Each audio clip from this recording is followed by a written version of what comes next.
कल्पना कीजिए कि आप दुनिया के सबसे पावरफुल इंसान हैं। आपके एक इशारे पर सेनाएं चलती हैं, आपकी तिजोरी में अथाह सोना है और आधी दुनिया आपके कदमों में झुकती है। लेकिन बाहर युद्ध चल रहा हो, प्लेग की महामारी ने आपके साम्राज्य को घेर रखा हो और आपके अपने लोग आपको धोखा दे रहे हों। ऐसी सिचुएशन में आप क्या करेंगे? Of course most of the people टूट जाएंगे। लेकिन यह आदमी नहीं, यह है मार्कस ऑरेलस, रोम का वो दार्शनिक सम्राट जिसने दुनिया को जीतने से पहले खुद के मन को जीतना सीखा। मार्कस ऑरेलस रोम के 5 अच्छे सम्राटों में से आखिरी थे। उनका शासनकाल सुख सुविधाओं का नहीं बल्कि चुनौतियों का पहाड़ था। उन्होंने करीब 19 साल तक राज किया और उस दौरान उन्होंने वो सब कुछ देखा जो एक इंसान को डराने के लिए काफ़ी था।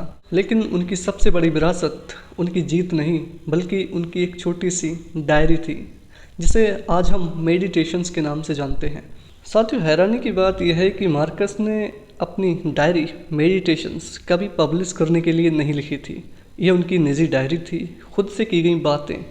जब वो जंग के मैदान में होते या महल की राजनीति से थक जाते तो वो अपने मन की शांति के लिए ये बातें लिखते थे। इसमें उन्होंने स्टोइसिज्म यानी वैराग्य या स्थित प्रज्ञता के सिद्धांतों को जिया। उन्होंने खुद को बार बार याद दिलाया, तुम्हारे पास तुम्हारे दिमाग पर अधिकार है, बाहर की एक्सीडेंट्स या घटनाओं पर नहीं।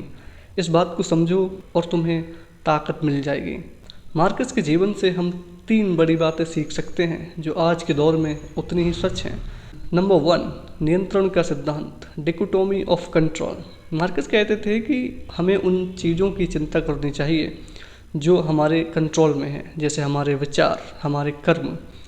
बाहर क्या हो रहा है, लोग क्या कर रहे हैं, ये हमारे हाथ में नहीं है। इसे स्वीकार करना ही शांति का मार्ग है। नंबर 2, बाधा ही रास्ता है, the obstacle is the way. जब आपके सामने कोई मुश्किल आती है तो उसे रुकावट मत मानिए। मार्कस का मानना था कि जो चीज़ आपके रास्ते को रोकती है वही आपके आगे बढ़ने का नया रास्ता दिखाती है। एंड फाइनल एंड थर्ड, मृत्यु का स्मरण। मार्कस रोज खुद को याद दिलाते थे कि वो एक दिन मर जाएंगे। यह उन्हें डराने के लिए नहीं बल्कि हर पल को पूरी हॉनेस्टी और विनम्रता से जीने के लिए था। मार्कस कोई सुपर हीरो नहीं थे। उन्होंने अपने 13 में से 8 बच्चों को खो दिया। उनकी पत्नी का निधन हुआ। उनके सबसे भरोसेमंद जनरल ने बगावत कर दी। वो अंदर से टूट सकते थे, लेकिन उन्होंने हर दर्द को प्रकृति का नियम मानकर गले लगाया। उनका मानना था कि एक अच्छा इंसान कैसा होना चाहिए इस पर बहस मत करो, बस एक अच्छे इंसान बनकर दिखाओ। साल 180 AD में मार्कस की मृत्यु हुई। साम्राज्य खत्म हो गया। रोम की वो भव्यता मिट्टी में मिल गई। लेकिन मार्कस के विचार आज भी जिंदा हैं।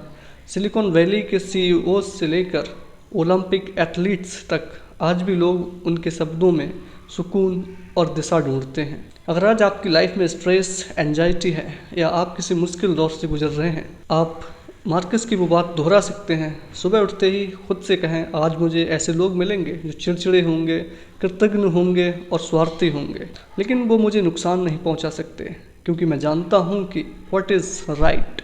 तो दोस्तों, क्या आप चाहते हैं कि स्टोइसिज्म और मार्कस ऑरेलस के सिद्धांतों पर और गहराई से वीडियो बनाएं? कमेंट्स में ज़रूर बताएं। मिलते हैं तब तक अगले वीडियो में। जय हिंद।